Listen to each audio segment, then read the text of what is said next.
বাম বাহুটা তোমার হাবিবের বংশের জন্য কুরবানি দিলাম। বাম বাহু থেকে পানির মস্কটা নিয়ে আসছে, ডান বাহুর মধ্যে নিয়ে এসে এই বাহুতে পানির মস্কাও রাখছে, আবার তলোয়ার হাতে নিছে। আল্লাহ গো, একটা হাত আমি কুরবানি দিয়ে দিয়েছি, একটা মাত্র হাত আমার আছে। মালিক, যদি তুমি এই হাতটা নিয়ে যাও, এই পানি আমি ইমাম হুসাইনের কাফেলায় পৌঁছাতে পারবো না। একা এক হাতে পানির মস্ক আছে, তলোয়ারও আছে, ডান হাত দিয়ে জিহাদ চালিয়ে যাচ্ছেন।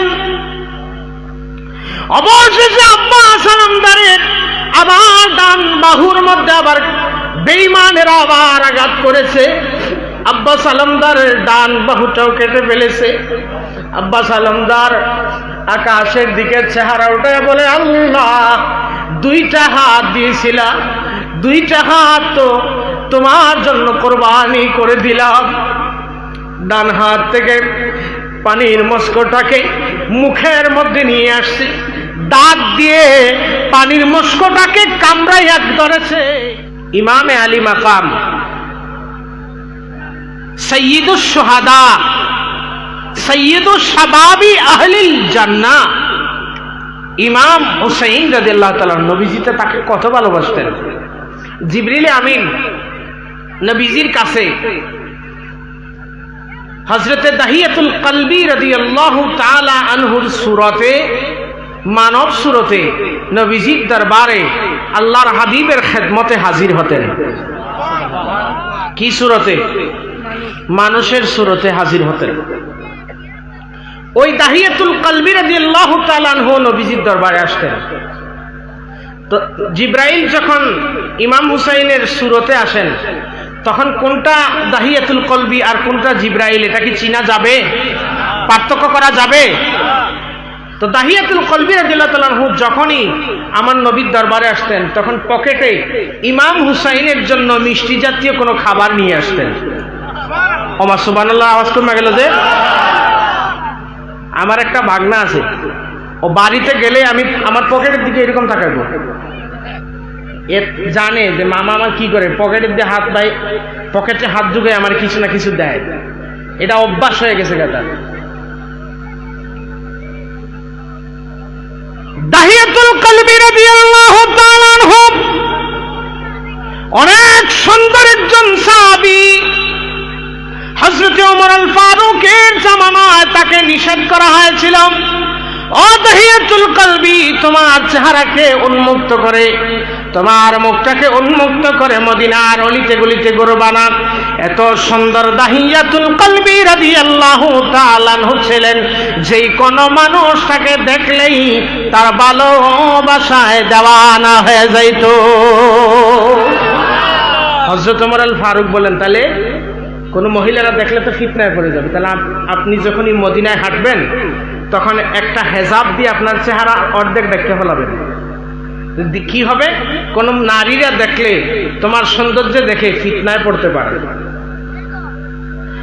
দাহিয়াতুল কলবি রাদিয়াল্লাহু তাআলা আনহু যখনই আমার নবীর দরবারে আসতেন, দাহিয়াতুল কলবি জানতেন ইমামুল আম্বিয়া নবী তার কলিজার টুকরা নাতি ইমাম হুসাইনকে কত ভালোবাসে। আসতে সময় কোনো না কোনো মিষ্টি জাতীয় খাবার, চকলেট কিংবা মিষ্টান্ন কোনো খাবার পকেটে নিয়ে আসতেন। ইমাম আলী মাকাম ইমাম হুসাইন রাদিয়াল্লাহু তাআলা আনহু দাহিয়াতুল কলবিকে দেখলেই দেরি করতেন না, ডাইরেক্ট যায় দাহিয়াতুল কলবির পকেটের মধ্যে হাত ঢুকিয়ে দিতেন। জানা হয়ে গেছে দাহিয়াতুল কলবি আসবে মানে কি, আমার জন্য কিচ্ছু নিয়ে আসবে।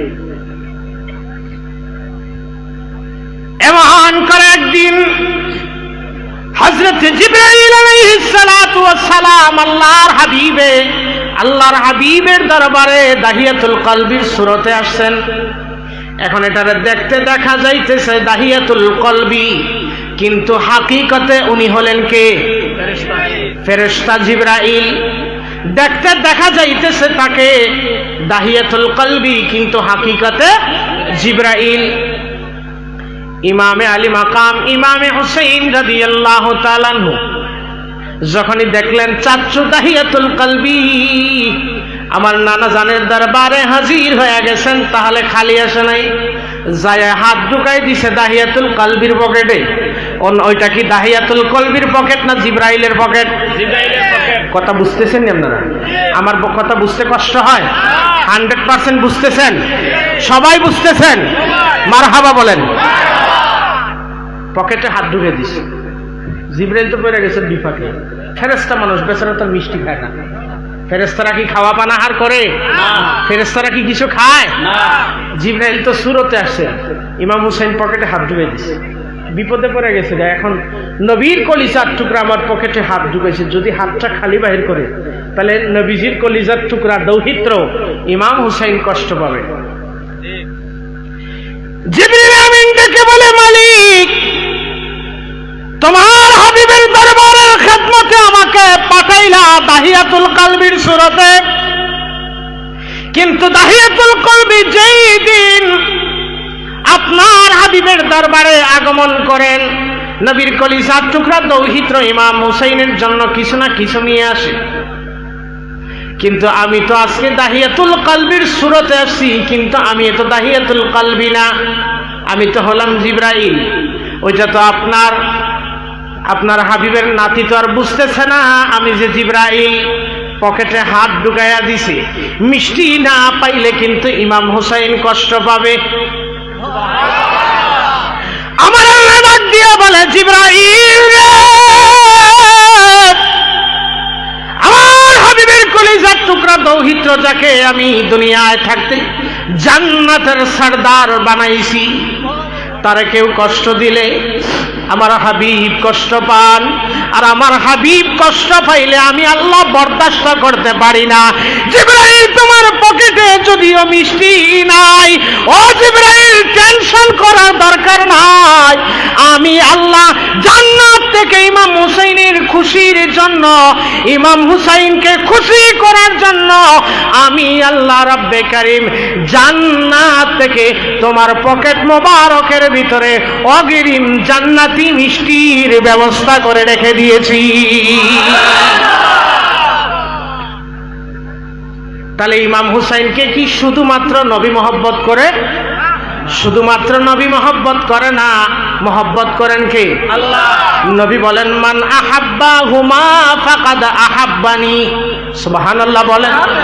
নবী বলেন, আমার হাসান এবং হুসাইনকে ভালোবাসবা, তাহলে আমার গুনাহগার উম্মত, তাহলে শুনে রাখো, তোমরা যদি আমার কলিজার টুকরা দৌহিত্রকে যারা যারা মহব্বত করবা, আমি নবী ওয়াদা দিলাম তারা আমি নবীর সাথে সাথে জান্নাতে থাকবা।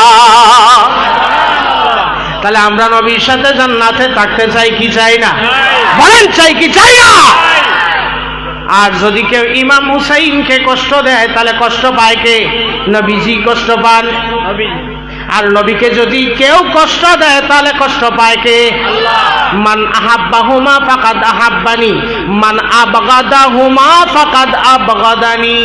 নবী বলেন, যারা আমার হাসান হুসাইনকে মহব্বত করে তারা আমি নবীকে মহব্বত করে, আর যারা আমার হাসান হুসাইনকে কষ্ট দেয় তারা যেন আমি নবীকে কষ্ট দেয়। পড়েন নাউজুবিল্লাহ।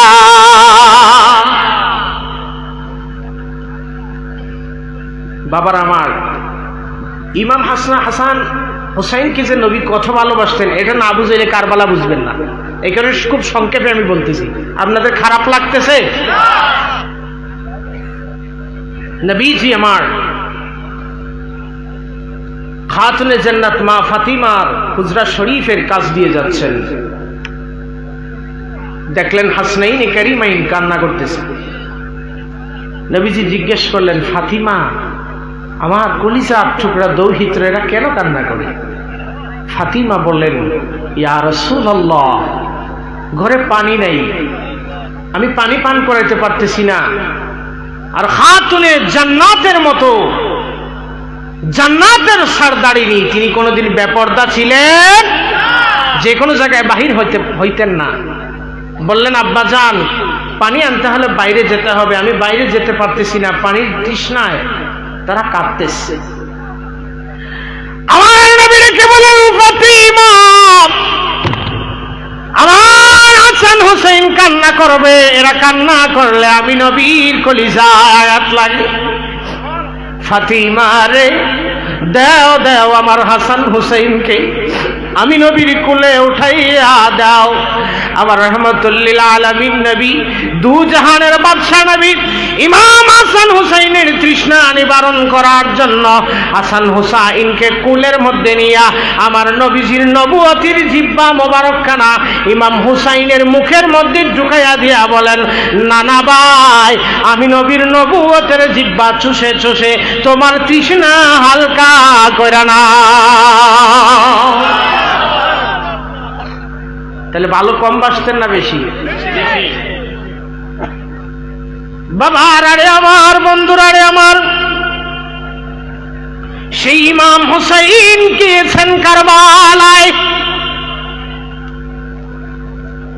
বিশাল লম্বা ইতিহাস আমি সংক্ষেপ করেন কারবালার ময়দানের দিকে চলে গেলাম। ইমাম হুসাইন ইমামে আলী মাকাম কারবালার ময়দানে যখন চলে গেছেন, কারবালার ময়দানে যেদিন হাজির হয়ে গেছেন, লোকেদেরকে জিজ্ঞেস করেন, এক এলাকাবাসী, এই এলাকার নাম কি? লোকেরা ডেকে ডেকে বলে, কারা রে তোমরা এই বিরান ভূমিতে আসছো?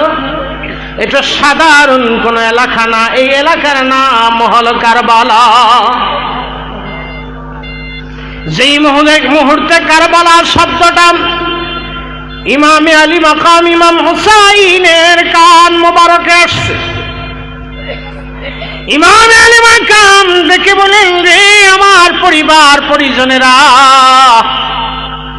জায়গা পরিবর্তন করার দরকার নাই, এটা এমন এক কারবালা, আজ থেকে কয়েক যুগ আগে আমার নানা জান ভবিষ্যৎবাণী করে গেছেন রে, আমার বাবা শেরে খোদা মাওলা আলী আমাকে ভবিষ্যৎবাণী করে গেছেন, আমার নানা জান আমাকে কারবালার ময়দানে কোরবানি হিসাবে কারবালার ময়দানে দান কইরা দিয়েছে। ইমামে আলী মাকাম বলেন, তাবু গাড়ো, এখানেই তোমরা তাবু নির্মাণ করতে শুরু করো। যেই মুহূর্তে তাবু নির্মাণ করতে যাবেন, ইমাম আলী মাকামের ভাতিজা হযরতে কাসিম বিন হাসান রাদিয়াল্লাহু তাআলা কারবালার মাটি খুঁড়তেছেন খুঁটি গাড়ার জন্য। কাসেম ডাক দিয়া বলেন, চাচা যান গো, এখন ময়দানের মধ্যে নিয়ে আসলেন গো চাচা, দুনিয়ায় কত জায়গা দেখেছি, কত ধরনের মাটি দেখেছি, পলি মাটি, বেলে মাটি, এঁটেল মাটি দেখেছি। মাটি কাটলে সর্বোচ্চ মাটির নিচ থেকে কাদা বাইর হয়, অথবা কোন কোন মাটি খুঁড়লে মাটির নিচ থেকে পানি বাইর হয়। কথা বলেন? কাসেম বিন হাসান দেখে বলেন, চাচা এখন আতঙ্কের জায়গার মধ্যে নিয়ে আসলেন গো চাচা যান, এই জায়গার মাটি করলে পানি বাহির হয় না, কাদা বাহির হয় না গো চাচা যান, এই মাটি করলে মাটির নিচ থেকে রক্ত বাহির হয়ে যায়। মাটির নিচ থেকে কি বাইর হয়? রক্ত দেখলে অনেক মানুষ অজ্ঞান হয়ে যায়, এইরকম মানুষ আছে না নাই? আছে না? সকল মানুষ, কারো কাটা দেখলে সে চেহারা ফিরে, রক্ত দেখলে কি লাগে? ভয় লাগে। গাছের নিচে মাটি খুঁড়বেন, গাছ কাটবেন, দেখেন রক্ত বাহির হয়, রক্ত। ইমাম আলী মাকাম পরিবারদেরকে ডেকে বলেন, রে আমার পরিবার পরিজনেরা যারা আমার সাথে মদিনাতুল মুনাওয়ারা থেকে আমার সাথে এসেছো, ফিরে যাও, ফিরে যাও, মদিনায় ফিরে যাও। এটা এমন এক মাঠ, এই মাঠের মধ্যে আমি হুসাইন ইয়াজিদ বাহিনীর মোকাবেলা করব। এই মাঠেই আমার নানার উম্মতের জন্য আমার নানা আমায় কুরবানি দিয়েছে। যুদ্ধ শুরু হয়ে গেছে। একদিকে 22,000 বাহিনী, সেনাপতি সাদের নেতৃত্বে, আর একদিকে 82 জন মতান্তরে 72 জনের কাফেলা। সর্বপ্রথম ইয়াজিদ বাহিনীরা 500 যোদ্ধাদেরকে দিয়ে ফুরাত নদীর পাড়ে দাঁড় করাই দিয়েছে।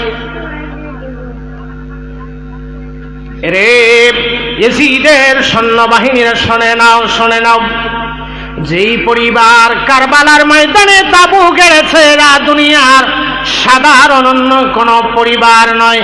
এদের সকলের দেহের মধ্যে শেরে খোদা মৌলা আলীর রক্ত প্রবাহিত হচ্ছে।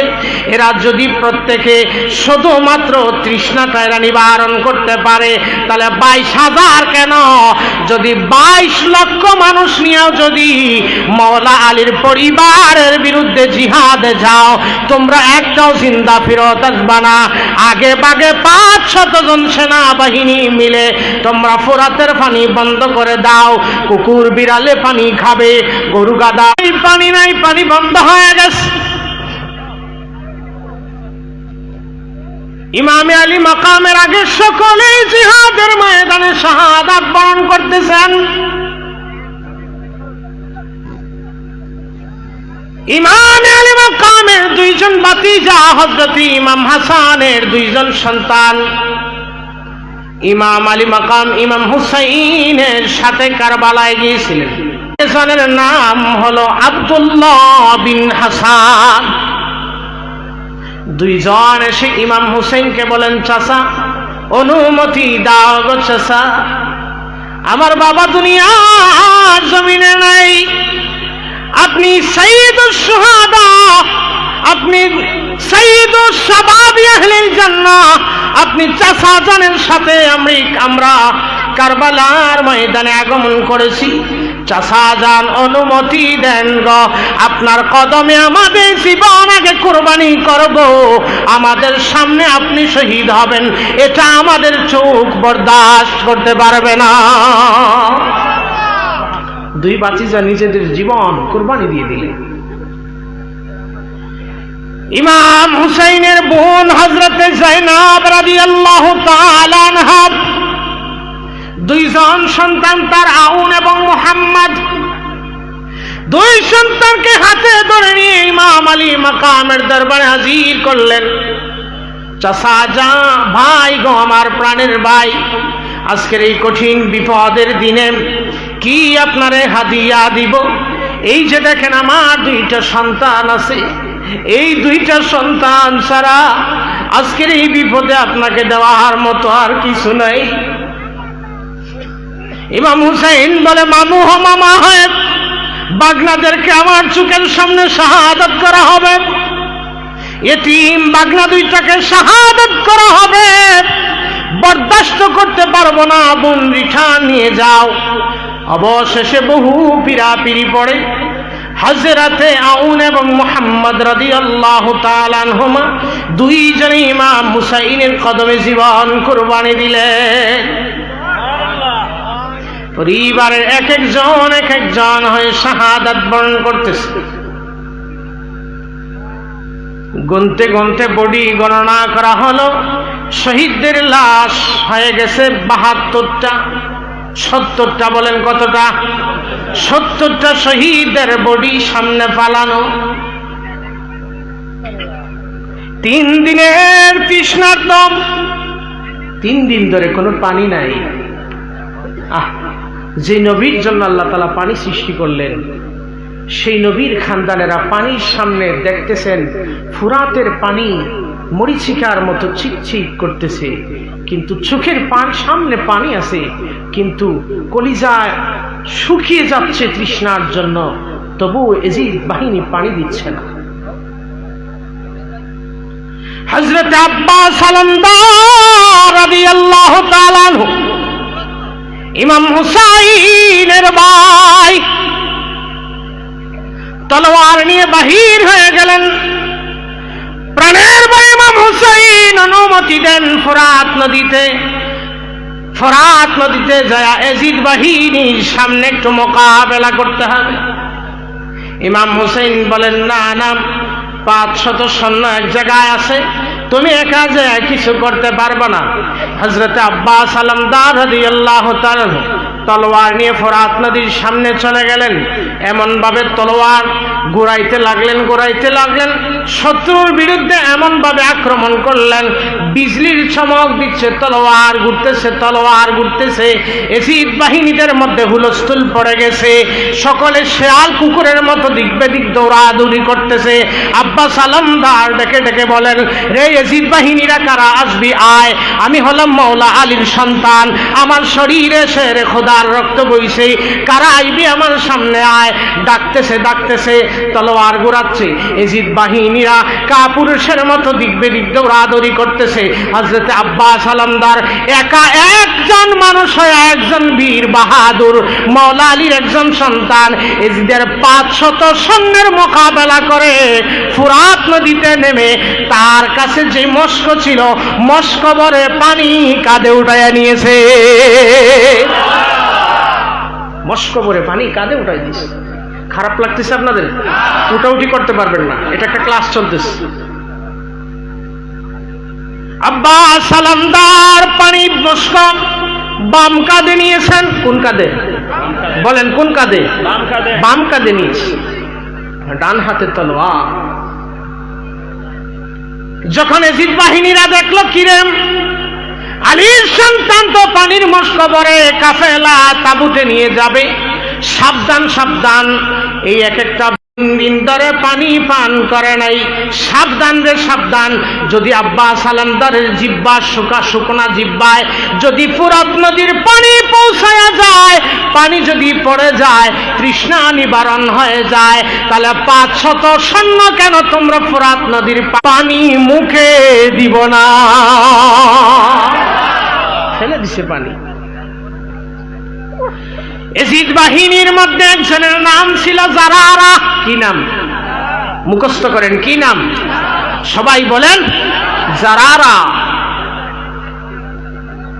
হযরত আব্বাস আলমদার বাম বাহুর মধ্যে পানির মস্ক রেখেছেন, তলোয়ার দিয়ে এমন ভাবে আঘাত করেছে, আব্বাস আলমদারের বাম বাহু কেটে একেবারে হাতটা কেটে জমিনের মধ্যে পড়ে গেছে।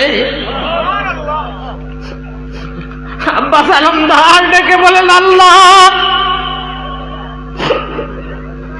বাম বাহুটা তোমার হাবিবের বংশের জন্য কুরবানি দিলাম। বাম বাহু থেকে পানির মস্কটা নিয়ে আসছে, ডান বাহুর মধ্যে নিয়ে এসে এই বাহুতে পানির মস্কাও রাখছে, আবার তলোয়ার হাতে নিছে। আল্লাহ গো, একটা হাত আমি কুরবানি দিয়ে দিয়েছি, একটা মাত্র হাত আমার আছে। মালিক, যদি তুমি এই হাতটা নিয়ে যাও, এই পানি আমি ইমাম হুসাইনের কাফেলায় পৌঁছাতে পারবো না। একা এক হাতে পানির মস্ক আছে, তলোয়ারও আছে, ডান হাত দিয়ে জিহাদ চালিয়ে যাচ্ছেন। অবশেষে আব্বাস আলমদারের আবার ডান বাহুর মধ্যে আবার বেঈমানেরা আবার আঘাত করেছে। আব্বাস আলমদারের ডান বাহুটাও কেটে ফেলেছে। আব্বাস আলমদার আকাশের দিকে চেহারা উঠে বলে, আল্লাহ, 2টা হাত দিয়েছিলা, 2টা হাত তো তোমার জন্য কোরবানি করে দিলাম। ডান হাত থেকে পানির মস্কটাকে মুখের মধ্যে নিয়ে আসছি, দাঁত দিয়ে পানির মস্কটাকে কামড়াইয়া ধরেছে, আর আকাশের দিকে তাকাইয়া বলে, আল্লাহ, আমি ফোরাত নদীতে যাইয়া পানি পাইয়াও পান করি নাই। আল্লাহ গো, আমার রুহুটা চলে যাবে, দুঃখ নাই রে মাওলা, এই পানির মস্কটা যাতে আমি ইমাম হুসাইনের কাফেলায় তাবুতে নিয়ে যাতে পৌঁছায়া দিতে পারি, এর আগে তুমি আল্লাহ আমি আব্বাস আলমদারের মরণ দিও না।